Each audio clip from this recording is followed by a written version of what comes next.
함께 마테오가 전한 거룩한 복음입니다. 그때 예수님께서는 군중을 보시고 산으로 오르셨다. 그분께서 자리에 앉으시자 제자들이 그분께 다가왔다. 예수님께서 입을 여시어 그들을 이렇게 가르치셨다. 행복하여라. 마음이 가난한 사람들, 하늘나라가 그들의 것이다. 행복하여라. 슬퍼하는 사람들, 그들은 위로를 받을 것이다. 행복하여라. 온유한 사람들, 그들은 땅을 차지할 것이다.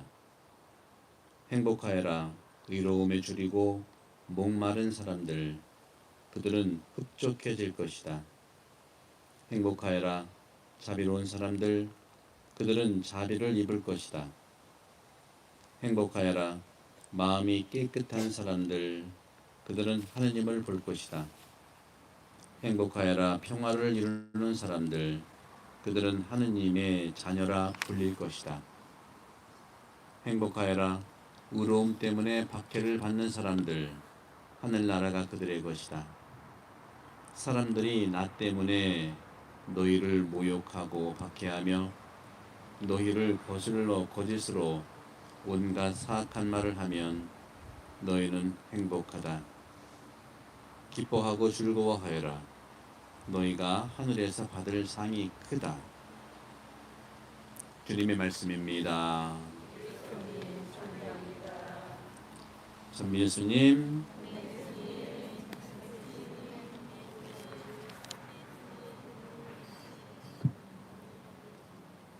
네. 여러분 행복하십니까? 불행하지 않으세요?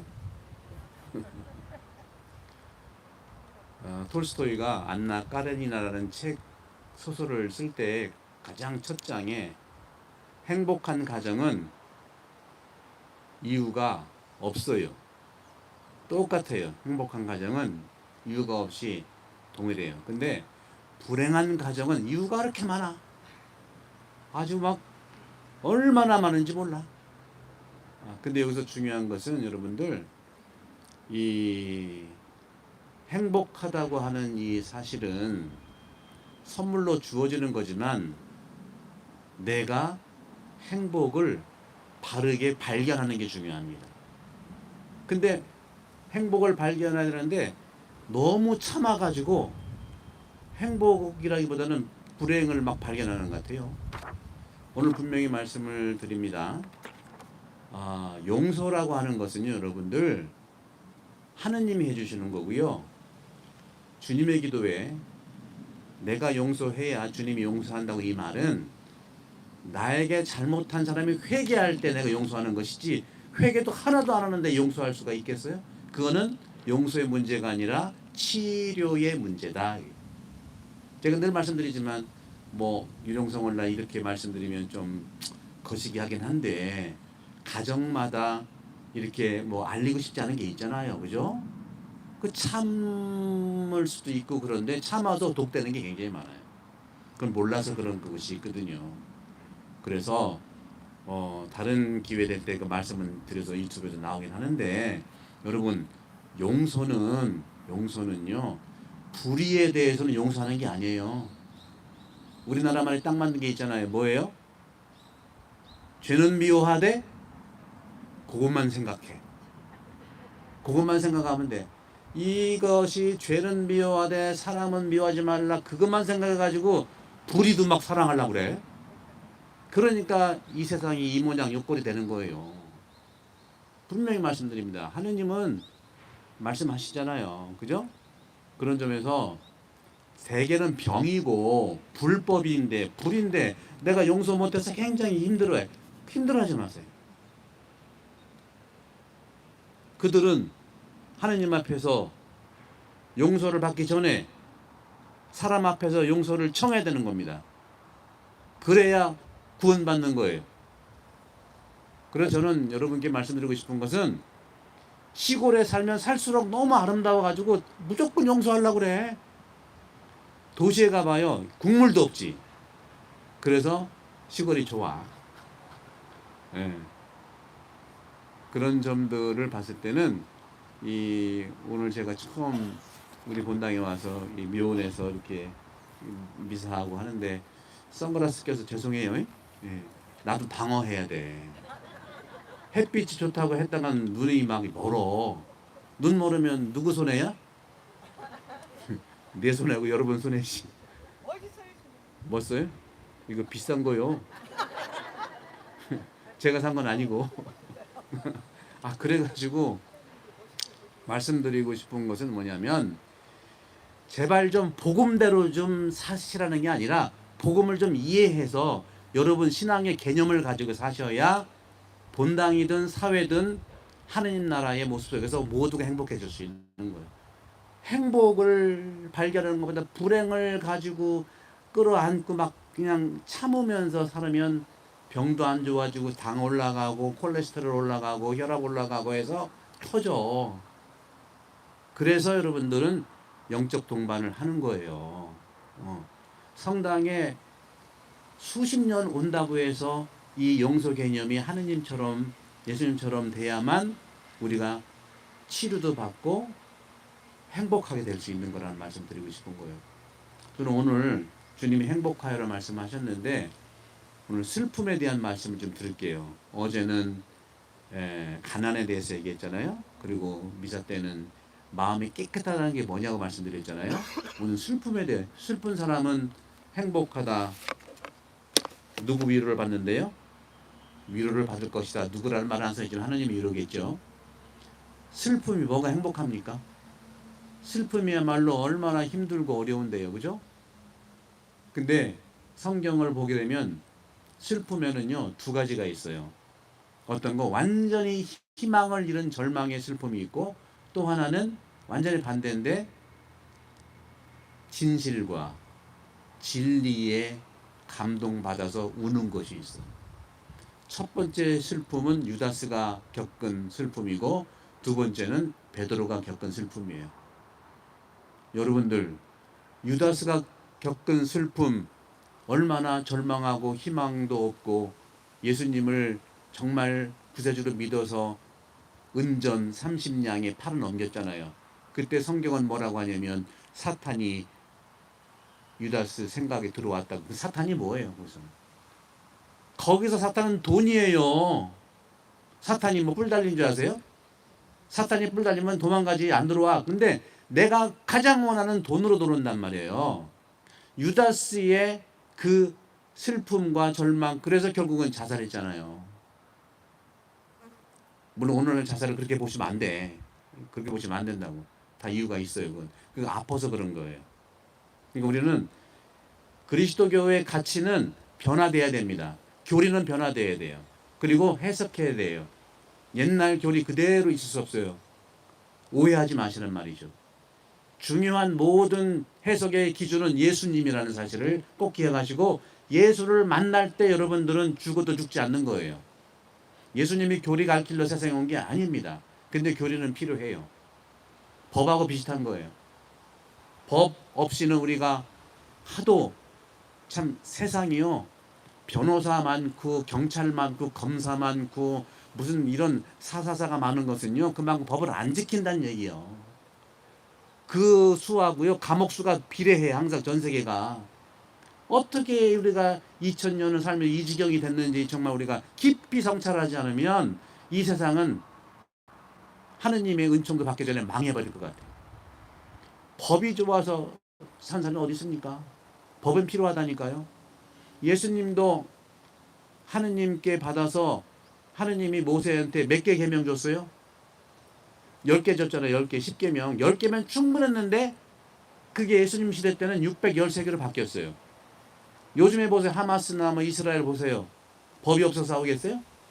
가장 기본인 사람을 사랑하지 않는 것에 싸우는 거죠. 우리도 똑같아요. 그런 점에서는. 그래서 여러분 슬프더라도 베드로 같은 슬픔을 우리가 많이 만나자 말씀드리고 싶어요. 베드로는 어땠어요? 베드로도 3번씩이나 배반하고 그죠? 또 예수님한테 사탄아 물러가라 사탄까지 이렇게 취급받았는데 베드로는 그랬잖아요. 자기가 3번 배반할지도 모르고 예수님이 돌아가시는 직전에 평소에 하느님의 아들 예수님이다 그렇게 고백을 하면서 결정적일 때 약해지니까 3번이나 모른다고 얘기를 했잖아요. 그럴 때 성경은 뭐라고 했어요? 슬퍼서 눈물을 흘려서 통곡했다고 해요. 그 눈물은 어떤 눈물이겠어요? 회개의 눈물이에요.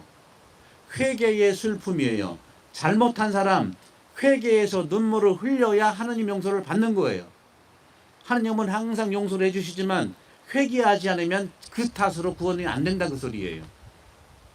그 사람이 죄를 짓기 때문에 망하는 게 아니에요. 죄는 항상 질 수 있어요. 그런데 회개하지 않았기 때문에 자기 스스로 그 죄 때문에 쓰러지는 거란 얘기죠.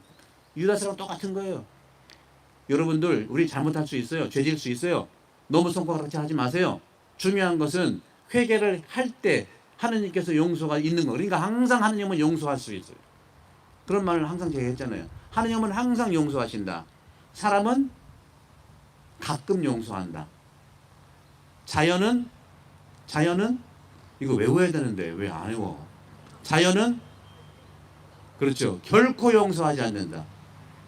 얼마 전에 여기 싱크홀이 생겼거든요. 용서하지 않는 뜻이야 이게. 미리 발견해서 다행이지 못 발견했으면 내가 이렇게 어제 보니까 사무장이 거기서 풀을 자주 뱉다고 하더라고. 회개해서 그런지 안 빠졌잖아요. 구원과 이 멸망이라는 것은요 하느님 때문에 그러는 게 아니에요. 근데 참 재미있는 게 이런 체계적인 신앙의 주제들이 어렵다 보니까 하느님을 믿는 데서 하느님을 믿는 곳은 더 아수라장이야.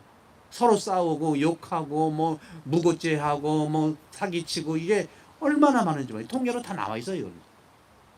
오히려 하느님을 모르는 데서는요 정말 순수하게 지내는 경우가 많다는 거죠. 그래서 여러분 지난번에 말씀 하느님 없이 하느님을 믿으십시오. 그러니까 하느님을 믿는다고 하는 것은 각자 자기가 생각한 하느님을 얘기하는 거예요. 그것이 바로 우상이에요. 유다스도 사탄이 들어갔다는 것은 돈이 들어갔다는 얘기입니다.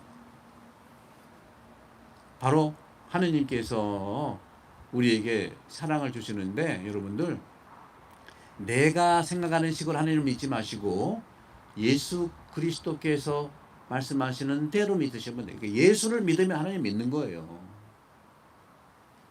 매번 미사에 나오셔서 여러분들 이 복음이라는 게 쉽지 않아요. 2000년 전 내용이니까 어려워요. 그러나 강론하고 체계적으로 이렇게 살아가는 그 말씀을 이해하고 가슴에 품고 손가락으로 움직여야 돼요.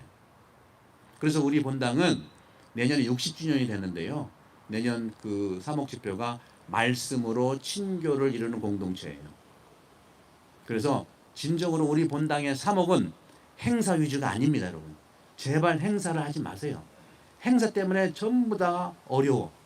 서로 일하는 사람은 일하는 사람도 어렵고 봉사자가 없으면 봉사 책임진 사람이 어렵고 또 바쁜 사람은 또 코로나 때문에 여러 가지 있지만 또 미안해서 못하고 행사하면은요 이게 뭐든지 득보다 실이 많아요.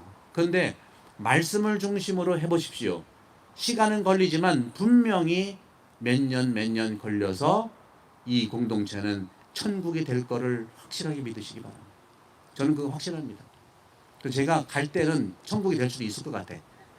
근데 태아는 너무 빨라가지고 1년 안에 했을 수도 있어. 왜? 말리오파 앞바다 그 20년 걸린다고 그랬잖아요. 기름. 몇 개월 만에 해결했죠? 8개월인가? 7개월이면 해결했잖아요. 태안 사람들은 참 한국 사람이 아니요. 태안민국. 응? 그런 점에서 우리가 슬픔에 대한 이 부분들을 회개의 눈물을 흘리고, 회개는 다른 게 아니에요.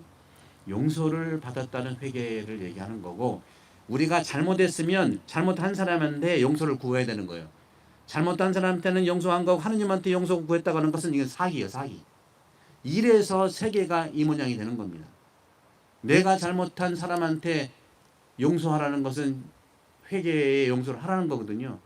그런 점에서 사랑을 하기에는 우리가 너무나 이 회개의 눈물이 필요하다는 걸 말씀드리고 싶어요.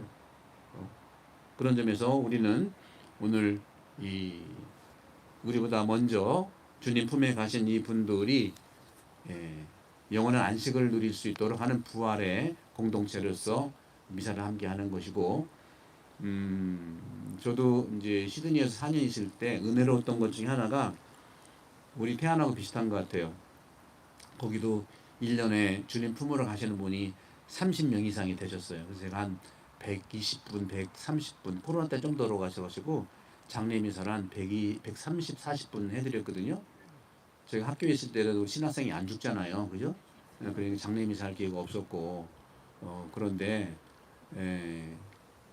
그 장례미사 할 때 저는 유가족들하고 돌아가신 분에 대해서 많이 얘기를 해요. 어떤 분이셨냐, 어떻게 하셨냐. 그 시간이 너무 행복했고 은혜로웠어요. 우리 인간, 가족들이 이해하는 부모님 다를 수 있어요. 그러나 나는 하나님의 눈으로 바라볼 때 돌아가신 분들은요, 우리 교우들, 제가 시드니도 그렇고 여기도 그렇고 돌아가신 분들은 인간적인 결함이 있지 왜 없겠습니까? 그러나 제가 하나님의 눈으로 보고 이해할 때는요, 전부 다 성경의 인물로 사셨어요. 분명합니다. 그걸 어떻게 다 표현할 수 있겠습니까?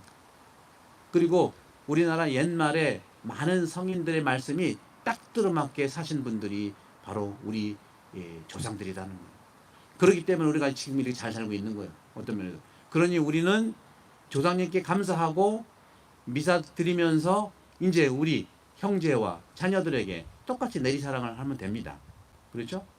그래서 저도 이 태안에 와서 벌써 장례 미사를 얼마나 많이 한지 몰라요. 최근까지, 그죠? 엊그저께까지. 그래서 상례원에 제가 자주 가는 이유가 밥이 맛있어가지고. 그래서 거기 밥 먹으러 갔다가 성사를 한 3시간씩 주고 막 이래요. 저는 그 지치지 않아요. 정말 지치지 않고 그 안에서 그 마음을 발견하고 또 신앙을 발견할 수 있어요.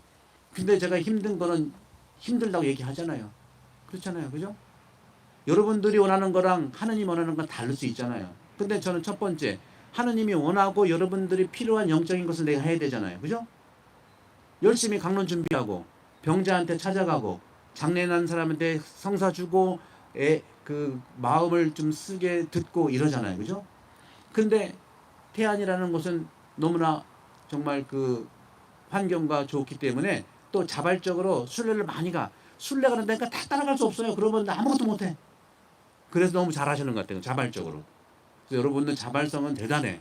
그래서 여러분 자발성을 위해서 여러분 이렇게 돌아가신 여기 우리 조상들이요 그렇게 자발적으로 이 태안을 건설했던 거예요. 그런 점에서 우리 조상들과 여러분 모두를 위해서 자발성의 영성에 감사하는 마음으로 우리가 한번 박수 한번 쳐드립시다.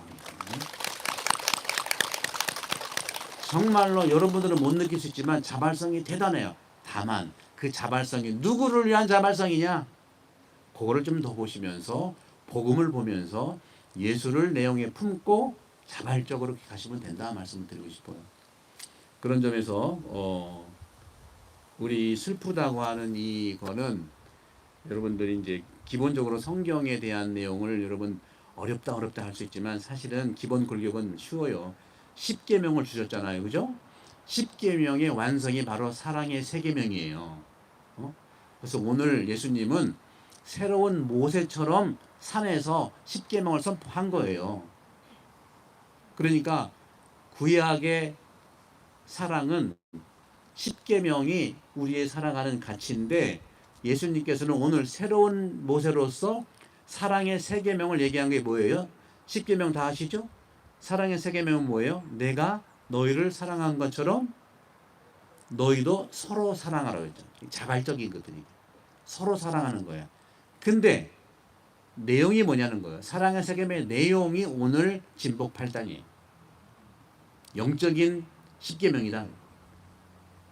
구약의 10계명은 외적인 10계명이에요.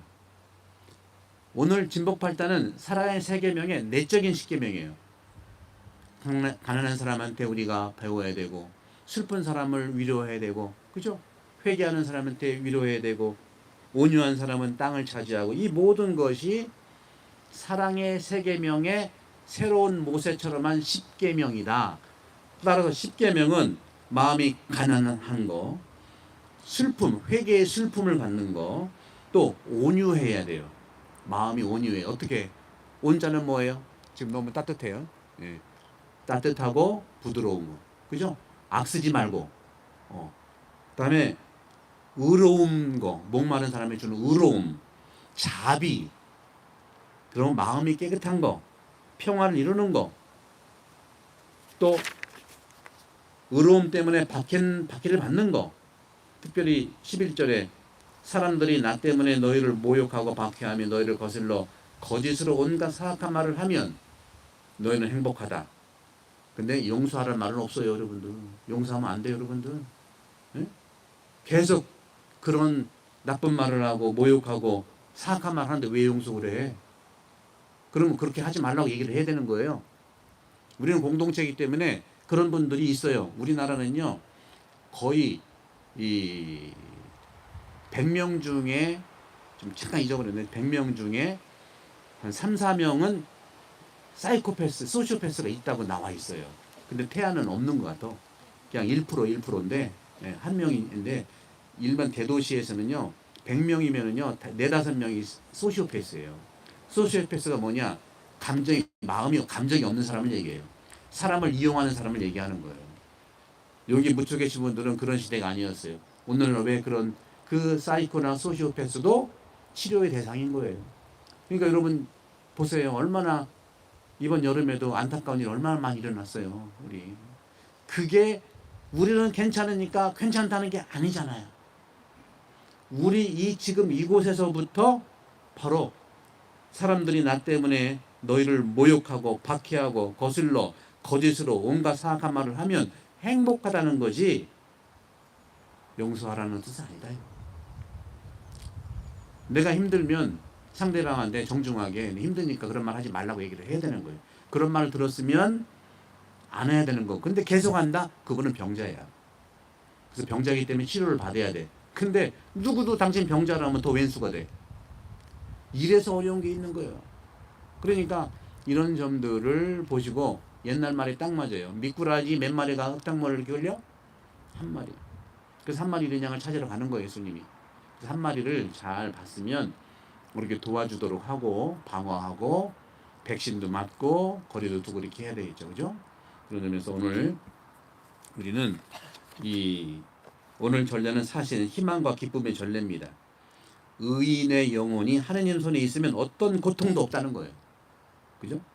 그래서 하느님과의 우정 속에서 죽은 모든 사람들은요, 잃어버린 것이 아니라는 거예요. 하느님께서 그를 사랑하신다는 거, 우리 자신도 바로 사랑받을 희망이 있는 존재뿐만 아니라 우리도 희망을 살아가는 존재다 하는 거죠. 천주교의 영성은요, 희망이에요. 어떤 절망 속에서도 희망을 갖는 것이고, 그래서 늘 말씀드린 것처럼 우리는 그리스도를 붙잡아야 돼. 여러분들 그리스도 붙잡으면은요 모든 일들이 해결됩니다. 그분의 손에서 우리를 떼어놓을 수 있는 것은 하나도 없어요. 그러면 그리스도를 붙잡는 게 뭐냐? 11월 달에 하는 말씀 학교 등록하는 거예요. 그 등록이 붙잡는 거라는 얘기예요. 아무리 붙잡으려고 해도 마음만 있으면 그 붙잡히는 거예요. 여러분들 두려워하지 말고 어렵다는 생각을 하시더라도 오시면 돼. 11월부터 우리 본당에 아마 20개의 그룹이 생길 겁니다. 지역별로. 그게 바로 소공동체를 살리는 영양분이에요. 영양분을 줘야 공동체가 살지요. 영양분은 없는데 자꾸 움직이기만 하면 됩니까? 영양실조인데. 그죠? 그래서 여러분들 100세 시대이기 때문에 지금 80 먹은 분들도요 30년 더 살아. 말씀 공부하면 기분이 좋아서 10년 더 살아. 뭐든지 한 분야에 10년만 하면 전문가가 되는 겁니다. 문제는 안 된다는 그 생각이 바로 사탄이라니까. 유다스한테는 그 사탄이 뭐라고 그랬어요? 돈이었잖아요. 여러분들한테는 안 된다는 그 생각이 뭐예요? 어렵다는 거예요. 그게 사탄이 올 수도 있는 거예요. 그래서 옛날 말 걱정도 팔자라는 말이 있는 거죠. 우리는 이제 슬픔 속에서도 있지만 기쁨을 발견하는 것이 부활이고요. 우리는 그래서 공동체로 모여서 기뻐하고 울고 기억하고 경탄하도록 부르심을 받은 거예요. 오늘 제가 왜 이 성수하고 향도 왜 뿌렸겠어요? 아까 이제 연령회장님은 이제 이 주체이시니까 이제 제가 힘들까봐 미리 이제 좀 뿌려달라고 하는데, 천주교 성당은 개인적인 그러한 기술이 아니에요. 공동체와 같이 뿌리는 행위도 기억을 하는 거예요. 그리스도교는 살아도 공동체, 죽어도 공동체. 혼자 하는 행위는 그것은 공동체의 맛을 더 알아야 되는 겁니다. 어떤 이유로인지 했을지 모르지만 공동체의 이 가치들을 가지고 오늘 주님께서 말씀하시는 이 행복, 그 행복에 대한 부활의 신앙을 갖도록 하십시다.